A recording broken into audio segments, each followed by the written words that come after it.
诸位啊，老祖宗常说一句话叫万物皆有灵。很多人听到这句话常常不以为然，觉得那些只会吃喝拉撒睡的动物能懂什么灵性。如果你现在心里也是这么想的，那我只能说你真的是太小看天地的造化了。我跟各位讲，动物的灵性有时候比我们人要直接得多，敏锐得多100倍。为什么？你想想看嘛，因为我们人啊，脑袋里装了太多的规矩，太多的知识经验，还有太多的算计。我们现代社会看人看什么？看你开什么车，看你住哪个地段的房子。我们的直觉，那种天生对危险和吉凶的感知能力，早就被这些后天的物质条件给蒙蔽的死死的了。但是动物没有这些东西干扰啊，他们看人看的是什么？看的是你最本源的气场，看的是你当下真实的能量状态。你这个人心地善不善良？你现在的情绪稳不稳定？你身体里有没有暗藏的病气？我告诉你，你骗得了身边的亲朋好友，但你绝对骗不了路边的一只猫、一条狗，尤其是那些在街头流浪的猫猫狗狗，也就是我们台湾常讲的浪浪。各位，你们闭上眼睛，设身处地去想象一下，一只流浪动物过的是什么日子？它们从小就在外面风吹雨打，冬天冷得发抖，只能缩在汽车排气管下面取暖，肚子饿了去翻那个发酸发臭的馊水桶，为了抢那么一小块发霉的骨头，还要跟别的野狗咬得鲜血淋漓，好不容易走到马路上，要躲避那些开得飞快的车子，一不小心命就没了。跑到人家屋檐下想躲个大暴雨，还要遇到那些没有同理心的人，拿着竹扫把大声呵斥，甚至拿石头砸他们。他们这短短的一生经历过太多的惊吓跟伤害，所以他们对于人类天生充满了极度的警戒心和恐惧感。他们骨子里的那种生存本能已经把他们的第六感逼得像雷达一样异常的敏锐。好，重点来了，如果你走在路上或者在公园里散步，有一只流浪的猫或者流浪的狗，它远远地看着你，不但没有躲开，反而停下了脚步，接着它慢慢的试探性的靠过来，走到你脚边，用它的身子去蹭你，甚至它居然四脚朝天，把最脆弱的肚子翻给你看，让你摸它。我告诉你，这不得了啊，这是老天爷在借着动物的灵性给你这个人当头盖上了一个大吉的印章。为什么这么说？这就代表着你这个人此时此刻身上散发出来的气场呈现出了一种非常祥和、非常温暖、非常安定的绝佳状态。这种纯净的没有一丝杂质的磁场，让那只战战兢兢的流浪动物感觉到了一种绝对的安全感。那到底是什么样的人才能散发出这种连野生动物都忍不住想要亲近的大吉气场呢？通常具备这3个特质。你看看你占了几个？第一，这个人心地一定很善良，内心极其柔软。老话常讲相由心生，这话真不是骗人的。一个人如果满脑袋都是算计，天天在公司里想着怎么整人，想着怎么贪小便宜，他的面相一定会发生改变，透着一股狡诈和阴冷。如果一个人脾气暴躁，满腔怨恨，看谁都不顺眼，他的眼神里绝对有凶光。动物一靠近这种人，感觉就像靠近一块冰冷的铁板，或者一把刚出鞘的刀，那个无形的刺扎了他们生疼，早就吓得拔腿就跑了。但是你不一样啊，你慈眉善目，你看待这个世界的眼神是温和的，你散发出来的气是圆融的，没有棱角。动物接触到这种气场，就像泡在温水里一样舒服，它当然喜欢你。第二，你的情绪一定处于非常稳定的状态。各位，气场这东西是会波动的，你不要以为发脾气只是你自己的事情。一个整天暴躁易怒，为了一点小事就跟人家吵得面红耳赤的人，或者天天焦虑不安，坐在那里唉声叹气怨天尤人的人，他身体周围散发出来的磁场是极度混乱的，是带刺的，就像一个看不见的巨大刺猬。动物的灵性一接触到这种狂躁的磁场，本能的反应就是哎呦，前面有危险，快跑。而你现在情绪稳定，不慌不忙，心静如水，你的磁场就像春天的微风拂过柳枝一样平顺，动物待在你身边觉得无比的安宁。第三，也是现代人最容易忽视的一点，你的身体状况还不错。我们中医讲，一个人的精气神会直接反映在他气场的亮度和强度上。如果一个人长期生病，或者大病初愈，元气大伤，甚至身上长了什么不好的恶性肿瘤，他身上的那个气是虚弱的，甚至是晦暗的、发灰的。这种衰败的气息，野生动物是最敏感的，它们本能的会避开这种能量场。所以当一只流浪动物愿意毫无防备的亲近你，这不仅是对你人品的肯定，更是侧面证明了你当下精气神充足，血气通畅，身体正处在一个非常健康的阳气上升阶段。所以各位，万物交汇皆是感应，浪浪来找你绝对不是偶然，那是天地之间对你自身良好状态的一种最高级的认证。如果你这个时候顺手喂了它，甚至缘分到了你把它收编带回家了，我告诉你，你不仅是顺应了天道，更是把这份吉气长长久久的留在了你自己家里。说到这边，肯定有人心里纳闷了，尼斯啊，你讲的这些都是讲这辈子的事情，那如果眼光放长远一点，放到人死后的下辈子，或者我们老祖宗说的六道轮回里，救助流浪动物到底会怎么样呢？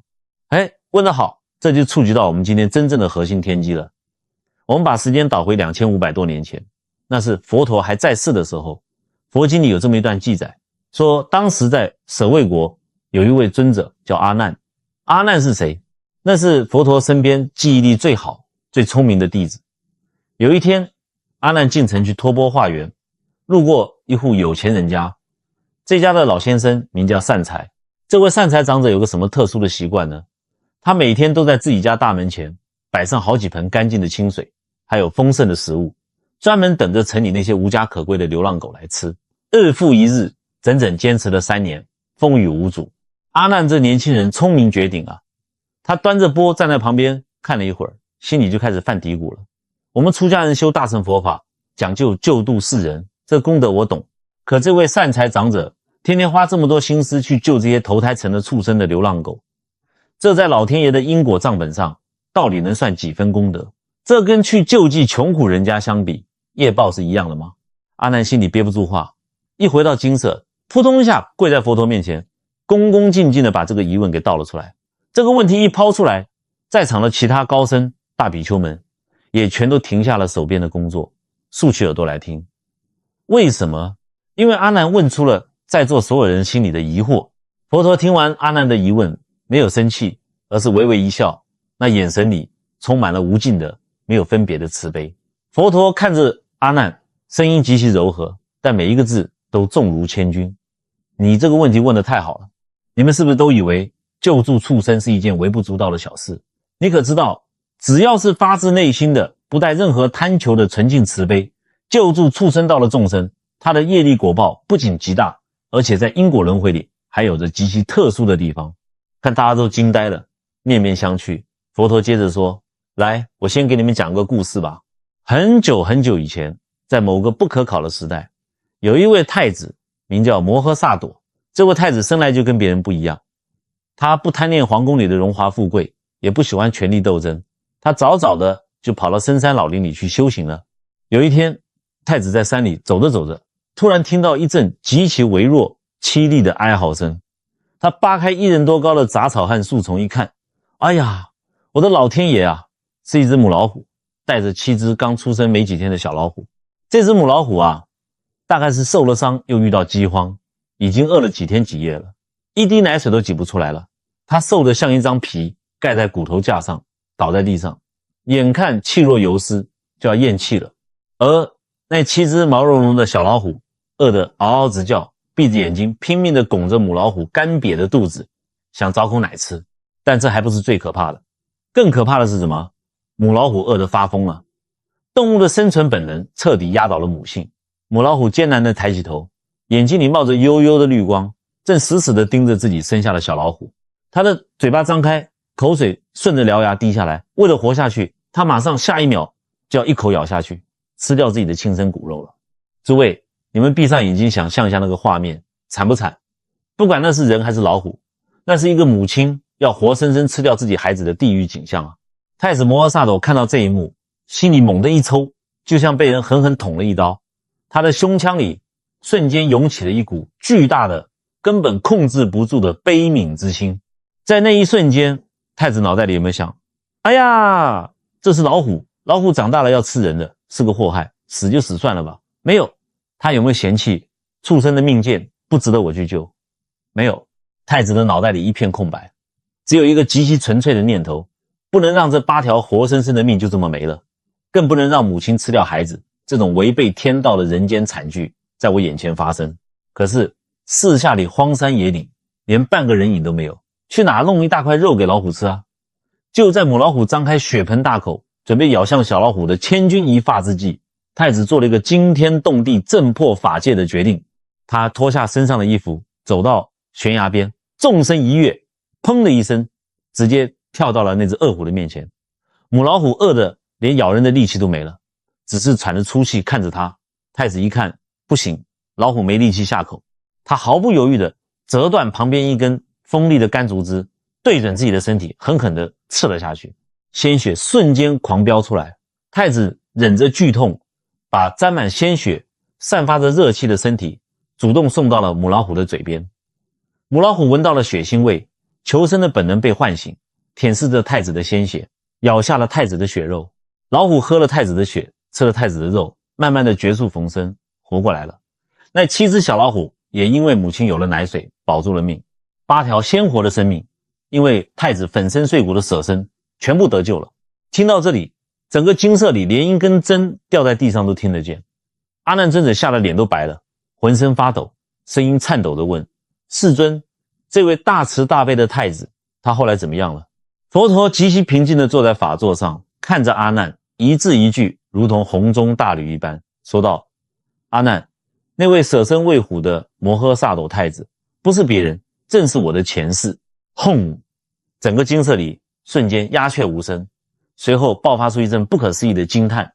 佛陀接着说：就因为那一念之间没有任何分别心，不分人还是畜生，没有任何贪求的纯净慈悲，我用我宝贵的生命救了那8只生灵。这颗巨大无比的善业种子一旦种下去，让我在后来的无数个大劫无数个轮回里，不管遇到多大的灾难，全都能逢凶化吉，每一世我都能遇到天大的善缘和贵人。最后这股不可思议的福报一路推着我成就了今天的佛果。各位啊，你们听听看，连福报深如大海的佛陀，他成佛的路上都有救助动物结下了天大善缘啊。这个时候人群中一阵骚动，旁边那位威望极高的大弟子，也就是迦叶尊者，赶紧站出来了。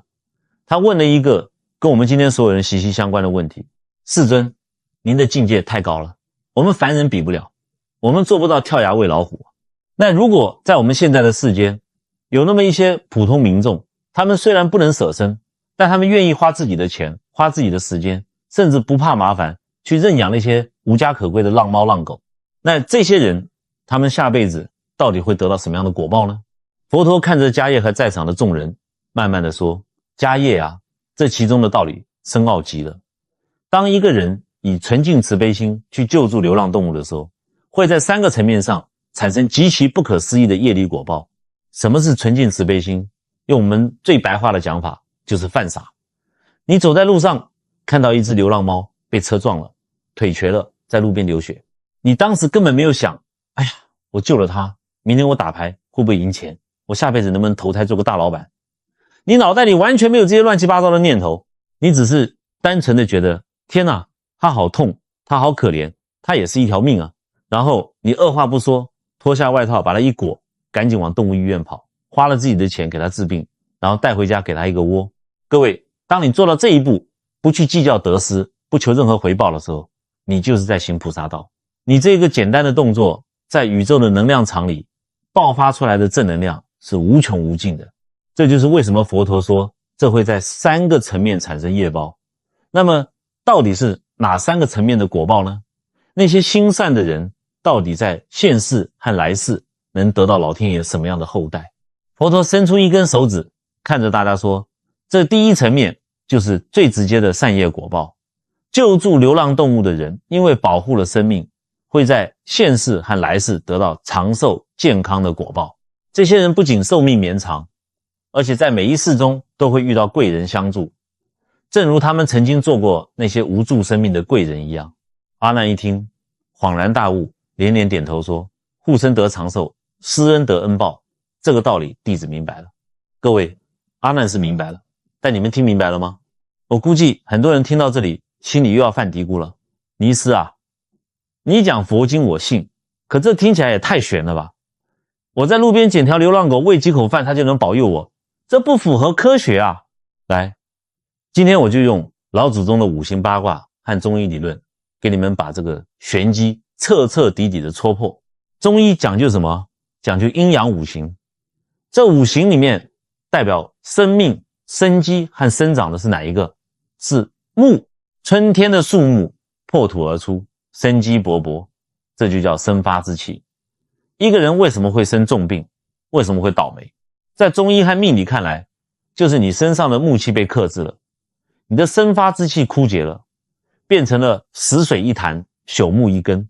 那些得了绝症的人，你去看看他的面相，印堂发暗，脸色灰白，浑身上下散发着一股死气，这就叫生气全无。那你去救助一只奄奄一息的流浪猫狗，这是在干什么？一只饿得快死的流浪狗，一条快没命的生命，它原本的命运轨迹是走向死亡，也就是木气断绝。但就因为你伸出了手，你给了它一口饭，一口水，硬生生的把它从鬼门关拉了回来，你让它的生命得以延续，你让它重新焕发了生机。各位，这在宇宙能量场里叫什么？这叫逆天改命，生发木气。当你怀着纯粹的慈悲心救活一条命的时候，宇宙中那一股最纯正、最强大的生机就会瞬间反哺到你的身上，补充进你的气场里。这就叫同气相求。你救了他的命，补了他的木气，天地法则就会自动把这股生机加持在你的命盘上。你的免疫力为什么会变好？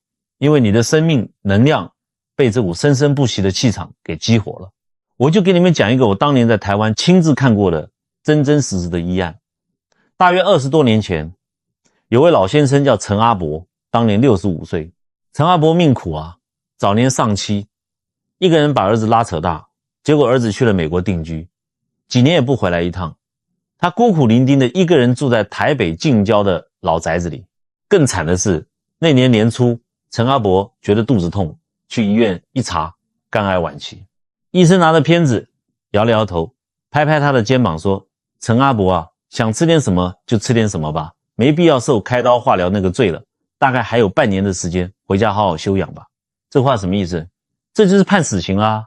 陈阿伯万念俱灰，回了家，每天就躺在那个旧摇椅上，看着墙上的挂钟，滴答滴答，感觉那就是在给自己倒计时，整个人迅速消瘦，脸色黑得像锅底一样，干脆每天痛得他整夜睡不着觉。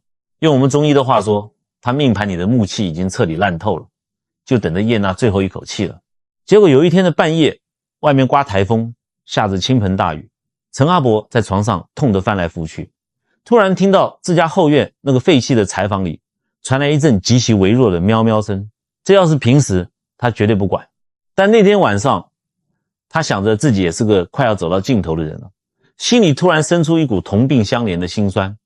他强忍着剧痛，披了件雨衣，打了手电筒，走到柴房，扒开一堆破木板一看，眼泪唰的就下来了。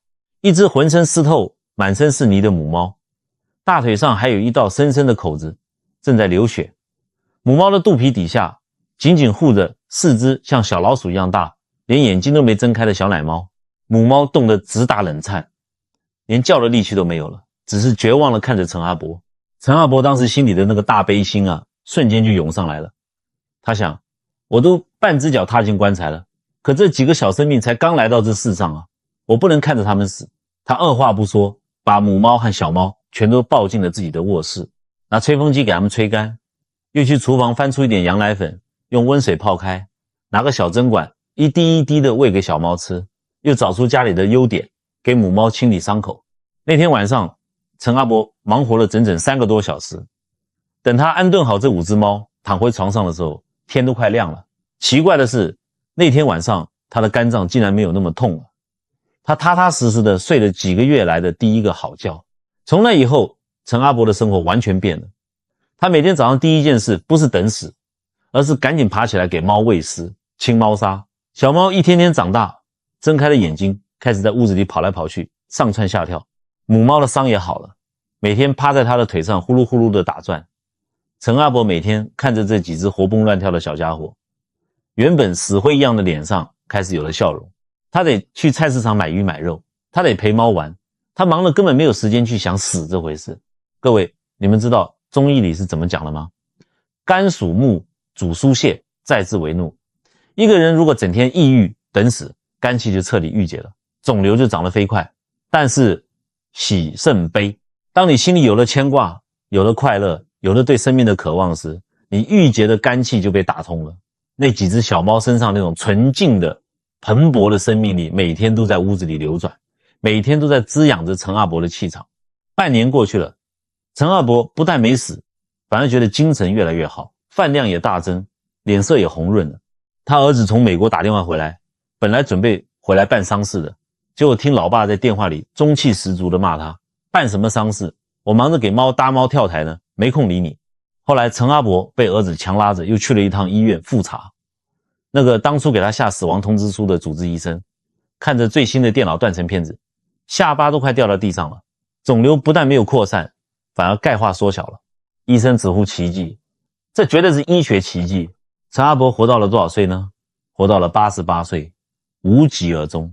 在睡梦中安详走的他走的那一天，那5只猫就静静地围在他的床边，没有乱叫，就像在给他送行一样。各位，这叫什么？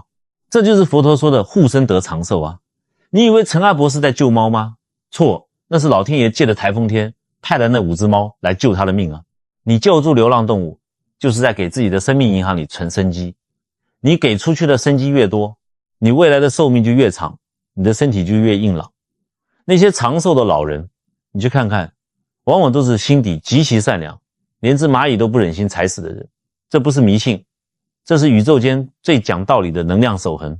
除了寿命，佛陀还说，这第一层果报里还包含着每一世都会遇到贵人相助。其实长寿健康只是一个开始，真正让人震撼的是这第2层的善缘显现。你知道你昨天在楼下喂的那只浪浪，在无尽的轮回中到底是谁吗？他在你的命盘里又扮演着什么惊天动地的角色？各位，前面讲了，生发木气能给人挡灾延寿。听到这边，可能有些朋友心里就要犯嘀咕了。尼师啊，我身体挺好的，胃口好得很，可我就是运气背啊，做生意赔钱，出门遇小人，这光活得长有什么用？得有贵人拉我一把啊！哎，你别急，佛陀在经舍里紧接着给那些比丘们讲的这第2层面的果报，正好就是讲给你们这些求贵人求转运的人听的。当时啊，目犍连尊者，也就是佛陀身边神通第一的那位大弟子，他就问了，世尊，您说这第2阶段是善缘聚集，贵人相助，可是我们救的明明是些猫啊狗啊的畜生，他们连话都不会说，怎么能在轮回里给我们当贵人呢？佛陀微微一笑，眼神变得非常深邃，他说，目犍连啊，你这就是用凡夫的眼光看世界了。你今天救助了一只流浪狗，在漫长的6道轮回里，它可能转世为人，成为你的朋友，你的知己，甚至在你最落魄最危险的时候突然出现，拼了命的拉你一把。各位，佛陀这番话要是放到命理里，那就是4个字，天乙贵人。在所有的神煞里面，最吉利最管用，能让你在绝境中逢凶化吉的，就是这个天乙贵人。有一句话叫天乙贵人临门，万事逢凶化吉。很多人跑来问我，尼师啊，你看我八字里有没有天乙贵人？我要怎么去巴结那些大老板当大官的，让他们做我的贵人？我每次听到这种话，我都想拿戒尺敲他们的脑袋。你以为天乙贵人是你拎着2瓶洋酒能求来的吗？你错了，真正的天乙贵人，那是你前世甚至是几辈子前自己一点一滴存下来的。我给你们讲个透彻的道理，为什么佛陀说救助动物得来的贵人运最强？你想想看，人与人之间是什么关系？太复杂了。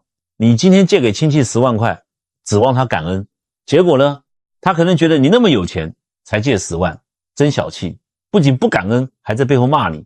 人的心啊，杂念太多，恩将仇报的事情我们见得还少吗？但是动物不一样啊，一只流浪狗在冰天雪地里快冻死饿死了，它不知道什么是钱，不知道什么是社会地位，你走过去给它搭了个破纸箱，给了它一个热腾腾的肉包，它吃下去的那一刻，看着你的眼神，那是完完全全100%没有任何杂质的纯净感恩。这种纯净到了极点的感恩之心，在宇宙中会形成一股极其强大的正能量磁场。当这只狗的寿命尽了，它带着对你的这份强烈的感恩之心进入轮回，这份能量是不会消散的。老天爷的因果账本上清清楚楚地记着，某年某月某日，这只灵魂欠了你一条命。这种滴水之恩，涌泉相报，无尽之恩，生生世世相随的业力，在我们现实生活中是怎么显现的呢？我再给你们讲2个我亲身经历的真实案例，你们当故事听，但里面全都是天机。多年前，我有个学生叫阿辉，是跑苏花公路的连结车运将。阿辉这个人书没读多少，长得体格魁梧的，但他有个毛病，就是见不得流浪狗挨饿。他的大车座驾后面常年备着一大袋子便宜的狗粮，到了休息站，只要看到浪浪，他总要倒一大把。同事都笑他傻，自己老婆本都没攒够，还天天拿钱喂狗。有一年冬天，台湾连着下了半个月的大雨，苏花公路的路况差得要命。阿辉半夜开着空车赶夜路，困得眼睛都快睁不开了。突然他大灯照到前面路中央坐着一只黑狗，就直挺挺地坐在那里，冲着他的车狂吠。阿辉吓了一跳，赶紧踩急刹车。大车在湿滑的路面上滑行了好长一段，轮胎冒着白烟，终于在那只狗面前不到2公尺的地方停了下来。阿辉当时火气就上来了，摇下车窗准备破口大骂，你这死狗不要命啊！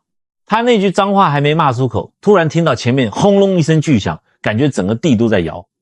他借着车灯往前一看，浑身的冷汗瞬间湿透了衣服。就在他前方不到10公尺的地方，半座山塌了，几百吨的土石流夹着巨大的石头，瞬间把前面那段悬崖公路砸了个稀巴烂。如果不是这只黑狗突然拦在路中间，逼着他踩了那一脚急刹车，他现在的车和人早已经在几百公尺深的太平洋海底了。等他回过神来，吓得双腿发软的下了车，想去看看那只狗，结果空荡荡的公路上哪里还有什么黑狗的影子。后来阿辉跑来找我算命，脸色惨白的给我讲这件事。我把他拔指一排，指着他那一年那一月的柱子说，阿辉啊，你这个月正好走大号加7杀，这是个必死之局，叫车毁人亡。但是你的流月上突然凭空多出来一个极其强旺的天乙贵人，硬生生把你从鬼门关拉了回来。你平时喂的那些狗就是你命里的天乙贵人啊！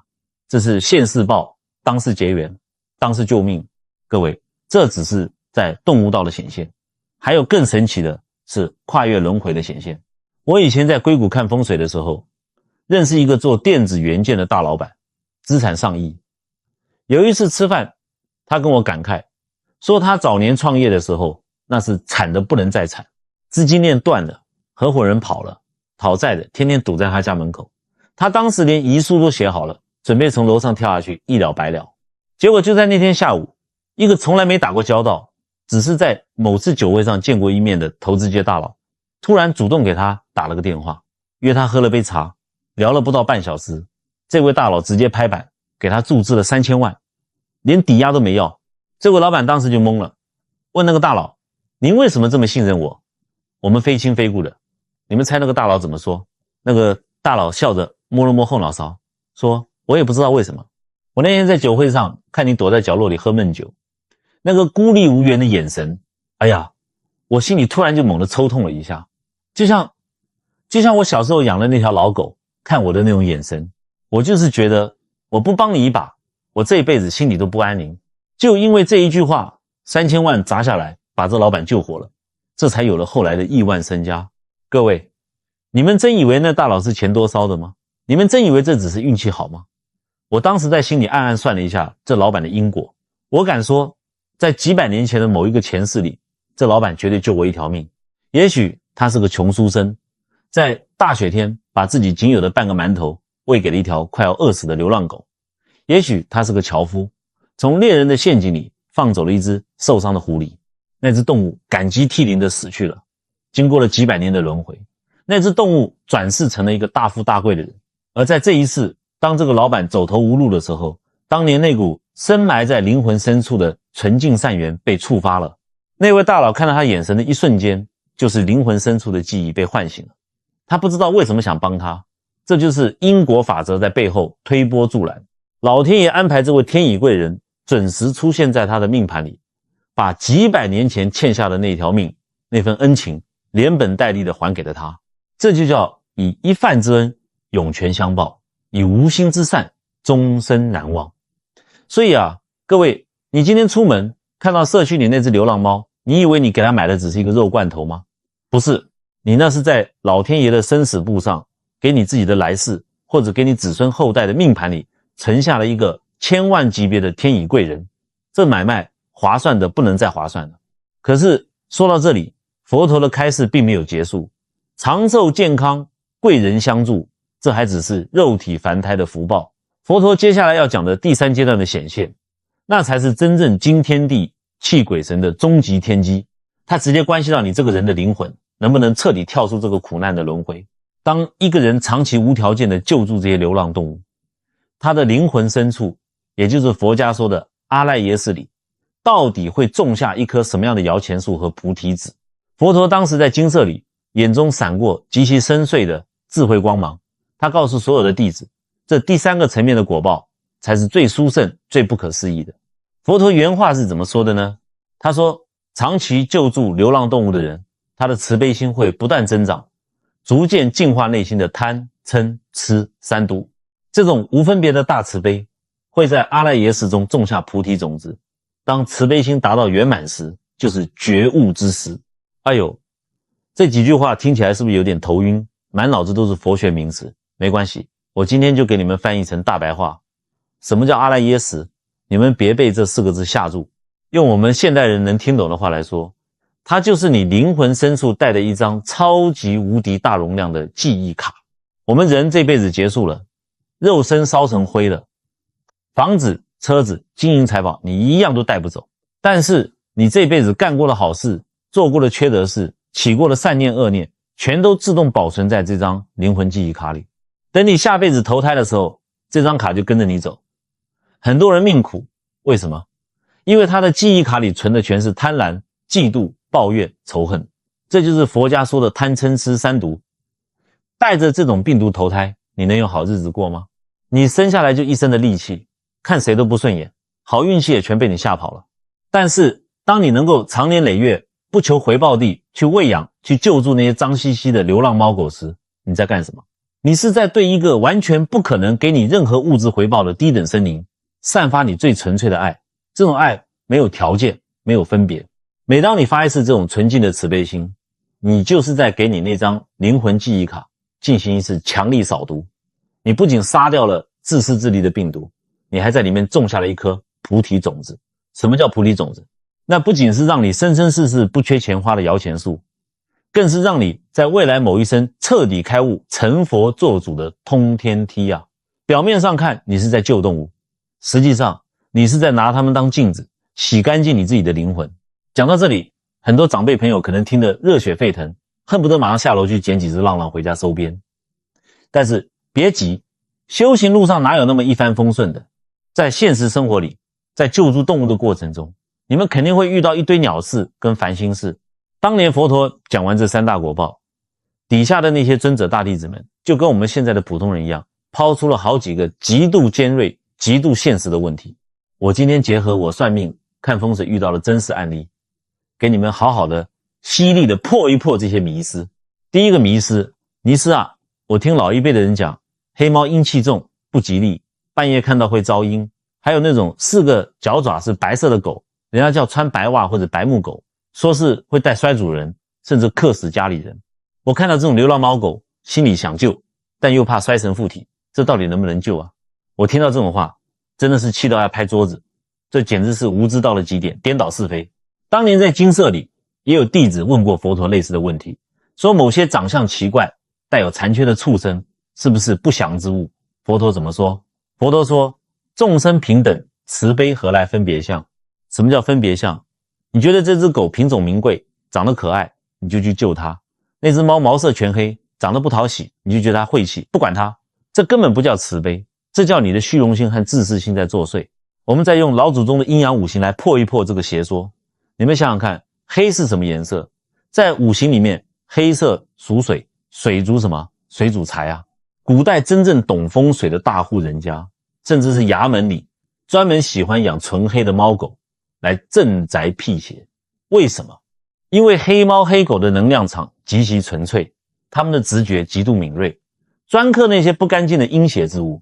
你以为他招阴？错，他是帮你把家里的阴煞之气全给盯死，挡在门外了。还有那个什么穿白袜会带衰，这更是无稽之谈。在古代的相狗经里，这叫踏雪寻梅，也叫逝水归堂，那是极其难得的旺财聚气的瑞相。你把它当成白目狗去嫌弃它，那是你自己的心念不正，是你自己的磁场太弱，接不住人家的福气。各位，你们仔细想想，因为这些无知又残忍的迷信，这些黑猫白袜狗，他们在外面流浪的日子过得比一般的流浪动物还要惨10倍100倍，人人喊打，没人敢喂。这个时候，如果你能顶着世俗的偏见，没有任何分别心的走过去，把他们救下来，你这一念之间的纯净慈悲，在老天爷的因果账本上，福报是直接翻倍的。因为你不仅救了一条命，你还破除了人世间的分别心和偏见。佛家讲这叫无缘大慈，同体大悲，这才是真正能帮你消灾挡劫的大功德。第二个迷思，外面有些懂修行的人跟我说，那些流浪狗腿断了饿肚子，都是他们前世造了杀业，今生在受果报，我们去救他就是干预的因果，会背业障的。这话对吗？哎呦，我一听这种话，我就想狠狠拍桌子，胡说八道，简直是造大孽。当时迦利延尊者也把这个问题抛给了佛陀，佛陀气得连连摇头，说这是对因果极大的误解，救助众生本身就是在种善因，怎么会是干预因果？各位，你们用脚趾头想一想，如果有个人走在河边，不小心掉进水里快淹死了，你正好路过，你会游泳，这个时候你站在岸边摸着胡子说，阿弥陀佛，他掉进水里是他前世造了业，我不能干预因果，让他淹死吧。你这叫修行人吗？你这叫杀人犯的帮凶。佛陀说得好啊，若因为众生前世有业障就不去救助，那我成佛后也不应该度化众生啊。真正的慈悲就像天上的太阳，它照在金银珠宝上是这个光，它照在一坨牛粪上也是这个光，它绝不会因为你前世是好人坏人就挑挑拣拣。当你看到一个生命在受苦，你只要有能力，你伸出手去帮一把，这就叫大道。那些见死不救还拿因果当挡箭牌的人，才是真正给自己造下了极度冷血的恶业。第三个迷思，那既然救动物功德这么大，我大发慈悲，养它50只猫30条狗，虽然家里臭气熏天，但我是为了积累无量功德啊。各位，你连你身边最亲近的家人的感受都照顾不好，你还谈什么普度众生？真正的智慧心是什么？是量力而为。你家里条件不允许，或者家人对猫毛过敏，你非要往家里抱，那就是你不懂事。你完全可以换一种方式嘛，比如你在包包里备点猫粮狗粮，每天早晨去公园运动的时候撒在固定的角落里，比如每个月从你的薪水里抽出一点小钱，捐给那些正规的流浪动物救助基地。有钱出钱，有力出力，实在没钱没力，你路过看到流浪狗，你在心里默默念一句，阿弥陀佛，愿你早日脱离畜生道，投胎做人。这也是极其了不起的功德回向。心存善念即是回向。当你不用极端的手段，而是用一种充满智慧、平和、不影响家庭和谐的方式去行善事，你家里的风水气场会越来越顺，你的后代子孙也会因为你的言传身教沾染上这股人心厚德，这才是真正的大智慧、大福报。好了，今天我怕洋洋洒洒讲了这么多，其实就在你升起那一念慈悲的瞬间，你心里的那扇大门就打开了，你的心变软了，你的气场就变得柔和温暖，生生不息。这种从心底里散发出来的纯善之气，能化解你命里的凶煞，能吸引天地间最正能量的人和事来到你身边。你以一颗慈悲的心对待这些最卑微的生命，你自然也会以一颗宽容平和的心对待你的家人、你的朋友、你的事业。你的心顺了，你的气场就顺了，气场一顺，你的风水就彻底活了，风水一活，你的命自然就改了。一念慈悲起，万法皆归真。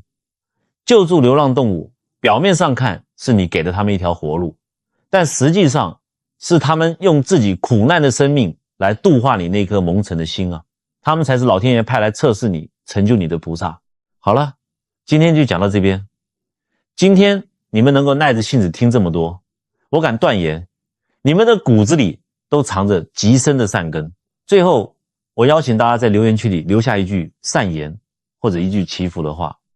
你可以打上愿天下流浪生灵皆得温饱，或者打上随喜赞叹一切护生善举，愿众生离苦得乐。各位千万别小看你敲下的这短短几个字，这叫共业磁场。当1000个人、1万个人、10万个人都在这个留言区里发出这份纯净的善念时，这里就会形成一股极其庞大的冲天而起的正能量场。你在参与这个祈福大阵的同时，这股庞大的善念磁场也会立刻反弹到你的身上，加持你的命盘，为你和你的家人、子孙挡下无数的灾厄，种下无量的福田。最后祝大家心存善念，好运连连。我们下期再见。